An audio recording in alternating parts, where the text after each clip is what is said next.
वंदे वंदे वंदे। मंच पर उपस्थित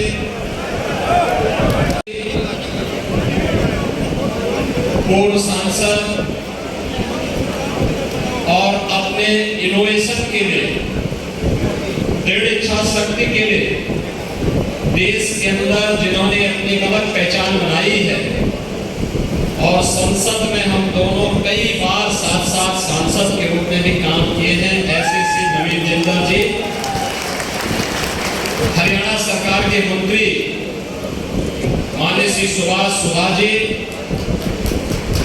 माननीय विधायकगण श्रीमती कमलेश नाडा जी, श्री लीलाराम गुजर जी, श्री संदीप सिंह जी, श्री अशोक गुजर जी, जिलाध्यक्ष कैंडल श्री अशोक गुजर जी, जिलाध्यक्ष कुरुक्षेत्र श्री रवि बबान जी, पूर्व मंत्री श्री कृष्ण मेदी जी, पूर्व विधायक श्री पवन सैनी जी, भारतीय जनता पार्टी के प्रदेश महामंत्री श्रीमती अर्चना गुप्ता जी, भारतीय जनता पार्टी के सभी पदाधिकारीगण, कुरुक्षेत्र संसदीय क्षेत्र से जुड़े हुए मेरे सभी उपस्थित बहनों और भाइयों, श्री कृष्ण शरणम मम देवकी परमानंदम कृष्णम वंदे जगत गुरु।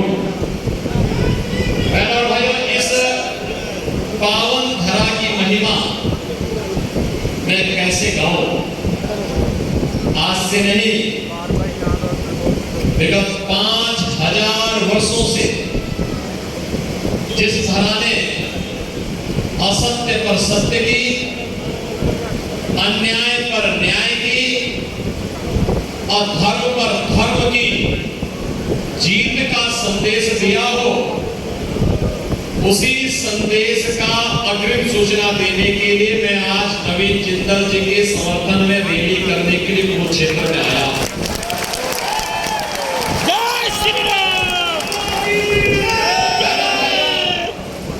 ये धर्म भूमि है और संभवतः दुनिया की एकमात्र भूमि है जहां पर युद्ध के लिए खड़े हुए कोई दो सेनाएं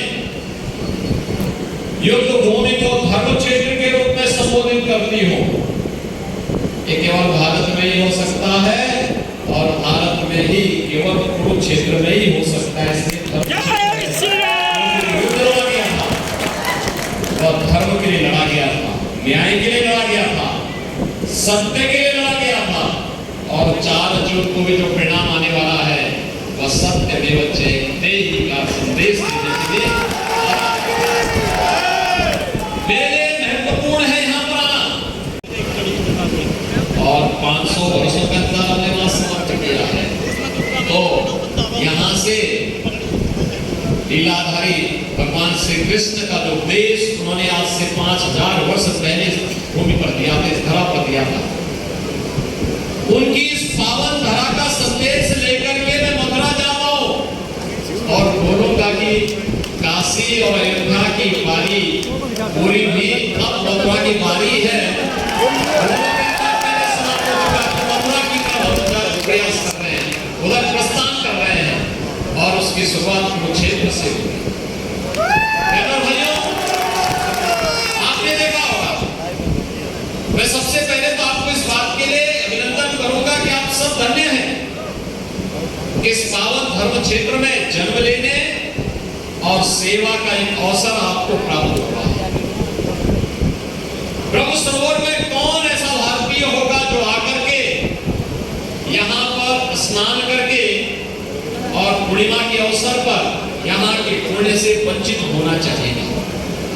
और भारतीय की विरासत होती है, अपने आप में एक धाम बन चुका है और इस धाम की महिमा को लेकर के आज मुझे यहाँ आने का अवसर प्राप्त हुआ और अपने पुराने सहयोगी, पुराने मित्र, संसद में हम लोग साथ साथ कुरुक्षेत्र के बारे में, भारत की सनातन परंपरा के बारे में, भारत की सुरक्षा के बारे में, भारत के स्वाभिमान के बारे में बात करते थे और नवीन जिंदल जी के लिए समर्थन करने के लिए मुझे यहाँ पे आपके बीच में आना पड़ा है।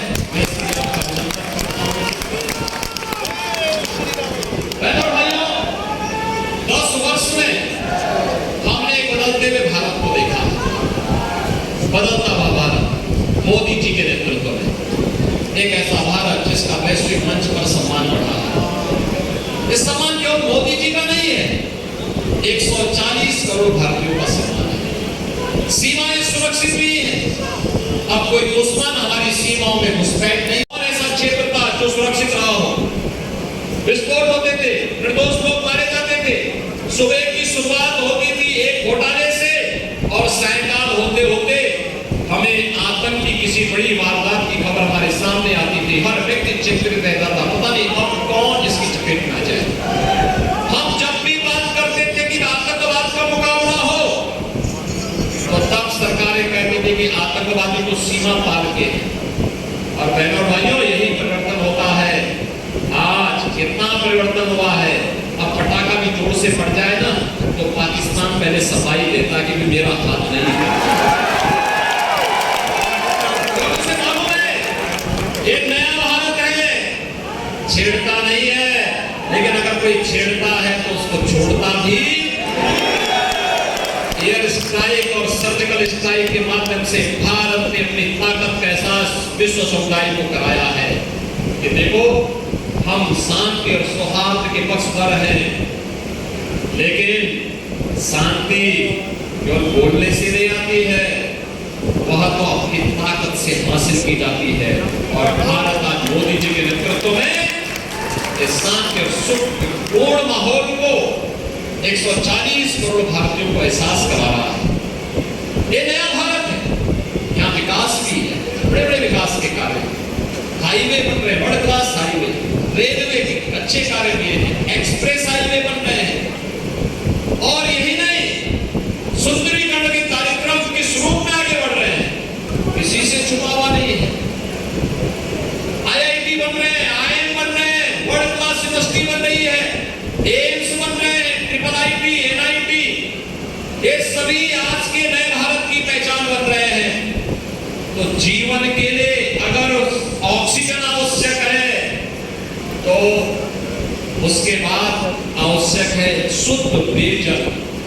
हर घर नल और नल में जल। यह मोदी जी पूरे देश के भारतवासियों को पिलाने का काम कर रहे हैं, उपलब्ध करवाने का काम करने जा रहे हैं। बहनों और भाइयों, याद करिए, पहले की सरकारों में गरीब भूख से मरता था। आज 80 करोड़ लोग फ्री में राशन की सुविधा का लाभ प्राप्त कर रहे हैं। पहले गरीब दम तोड़ता था, कहीं पर नवीन जिंदल जैसे कोई सांसद बन जाए तो वे अपने पास से सपोर्ट करते थे, तब तो उपचार हो पाता था, अन्यथा सरकारें लाचार होती थी। आज 60 करोड़ लोगों को 5 लाख रुपए प्रतिवर्ष स्वास्थ्य बीमा का कवर दिया है मोदी जी ने। और मोदी जी ने कहा है तीसरी बार सरकार बनेगी, 70 वर्ष से ऊपर के हर एक बुजुर्ग को प्रतिवर्ष 5 लाख रुपए की स्वास्थ्य बीमा का उपचार की सुविधा उपलब्ध करना है। किसान को किसान सम्मान निधि, हर गरीब के घर में शौचालय। और मैं तो धन्यवाद दूंगा नवीन जी को कि 70,000 गरीबों के घर में कुरुक्षेत्र में उन्होंने स्वयं शौचालय का निर्माण अपने स्तर पर करवाया, अपने ट्रस्ट से करवाया। 10 करोड़ गरीबों को उज्ज्वला योजना का कनेक्शन मिल गया। 4 करोड़ गरीबों को भारत के अंदर एक आवास मिल गया। और मोदी जी ने कहा है अगले 5 वर्ष में बाकी बचे हुए सभी गरीबों के लिए एक आवास का निर्माण करवाएंगे। बहनों और भाइयों, ये जितनी भी योजनाएं मोदी जी ने दी, इसमें किसी का चेहरा देखा गया क्या? न जाति देखी गई, न मत, न मजहब, न क्षेत्र, न भाषा। और इसके बाद भी अगर कोई, मोदी जी ने तो एक ही नारा दिया था, वो दिया था सबका साथ सबका विकास। सबका साथ और सबके विकास के मंत्र के साथ उन्होंने भारत की सेवा की। और इसके बाद भी कोई आरोप लगाता है मोदी जी पे और भय दिखाने के लिए, पाकिस्तान का भय दिखाने का प्रयास करता है, पाकिस्तान का राग लाता है, तो मैं तो उसे बड़ी विनम्रता से कहूंगा कि वे पाकिस्तान चले जाएं। एक भारत है, 80 करोड़ लोगों को फ्री में राशन दे रहा है, और एक पाकिस्तान है 23 से 24 करोड़ लोगों को भूखों मार रहा है। 2 जून की रोटी नहीं दे पा रहा अपनी जनता को, भीख का कटोरा लेकर के और रहेंगे हिंदुस्तान में और गाएंगे पाकिस्तान का, तो उनको पाकिस्तान भेज ही देना चाहिए।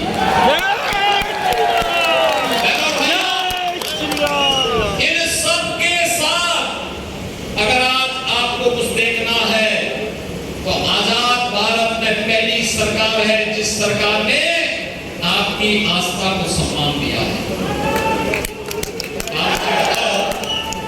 आप मुझे बताओ, अयोध्या में रामलला का निर्माण, रामलला में भगवान राम के भव्य मंदिर का निर्माण, अगर केंद्र और राज्य में बीजेपी की सरकार नहीं होती, यूपी में, तो क्या ये संभव था? क्या नहीं, क्या हो पाता? क्या बहनों और भाइयों, आज आप अयोध्या जाएंगे, आपको लगेगा कि भगवान राम के समय की अयोध्या आ गई है।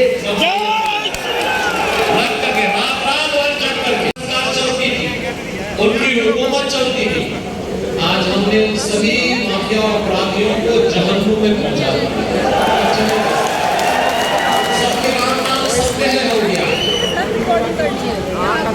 आपने देखा होगा पिछले 7 वर्ष में यूपी में कोई दंगा नहीं हुआ, कोई दंगा नहीं।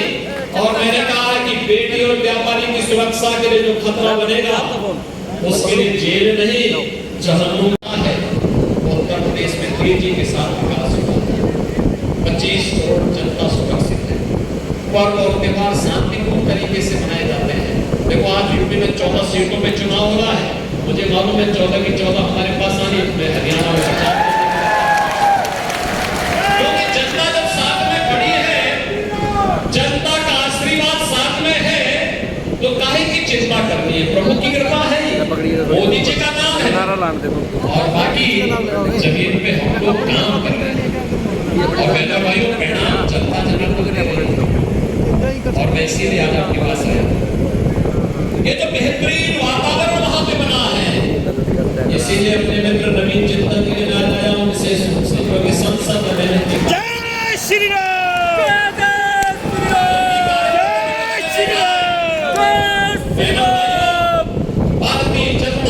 जनसंघ के समय से नारा लगाती रही है, एक देश में एक विधान, एक निशान, एक विधान चलेगा। मैं ब्रह्म सरोवर में नहीं रहता, लेकिन ये तिरंगा अपनी जेब में भी शान से लगा सके, अपने घर के ऊपर भी लगा सके, इसकी लड़ाई सुप्रीम कोर्ट तक ही नवीन जनता लड़ेगी। इन्होंने लड़ाई लड़ेगी। मुझे याद है सांसद बनने के पहले सुप्रीम कोर्ट तक इस लड़ाई को लड़े थे। इन्होंने कहा था भारत के आन बान शान के प्रति इस चिन्ह को, भारत के राष्ट्रीय चिन्ह को, इसको हमें बनाने का अधिकार मिलना चाहिए, जिससे गर्व से कैसे भी हम बात की। ये हमें एहसास होना चाहिए कि हमारा राष्ट्रीय चिन्ह है, हम इसके लिए लड़ेंगे और इसके लिए इन्होंने उस समय जो लड़ाई लड़ी थी वो अभिनंदनीय थी। और उस लड़ाई का परिणाम क्या रहा कि आपने देखा होगा कि जब भारत अपनी आजादी का अमृत महोत्सव मना रहा था, बहनों और भाइयों, हम लोगों ने देश की आजादी का उत्सव तो नहीं देखा, लेकिन जब 75 वर्ष की यात्रा हमारी स्वतंत्रता के हो रहे थे, तब मोदी जी ने वही तिरंगा हर घर में पहनाने का काम किया था। लेकिन लड़ाई की शुरुआत नवीन चिंतन जी ने 2004 में कर दी थी और विजयश्री प्राप्त करके पूरे भारतीयों से कहा था कि अपना तिरंगा अपने जेब में लगाओ और अपने घर के ऊपर लहराओ, कोई आपको रोक नहीं सकता। एक आत्मा घुस गई है। आपने मुगल काल के सबसे क्रूर बादशाह औरंगजेब का नाम सुना होगा। औरंगजेब का नाम सुना है?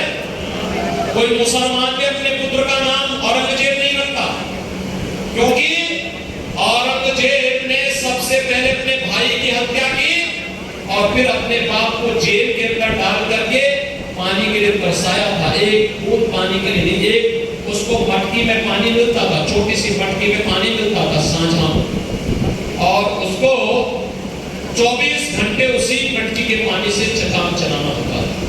और तब शाहजहां ने कहा आप चाहिए खुदाबख्त लाइब्रेरी पटना में, वहां पढ़िए शाहजहां की जीवनी के बारे में। शाहजहां ने क्या कहा था? कहा था औरंगजेब को कोसा था, कहा था कि तुझसे तो अच्छा ये हिंदू है कि जीते जी अपने पूर्वजों को सम्मान देता है और मरने के बाद श्राद्ध क्रम करके तर्पण देने का काम भी करता है। और बहनों भाइयों, इसलिए कोई मुसलमान भी अपने पुत्र का नाम औरंगजेब नहीं रखता, लेकिन मैं कह सकता हूं विरासत टैक्स कांग्रेस का ये औरंगजेब का जजिया कर है, जजिया कर। और जजिया कर लगाता था, वह बोलता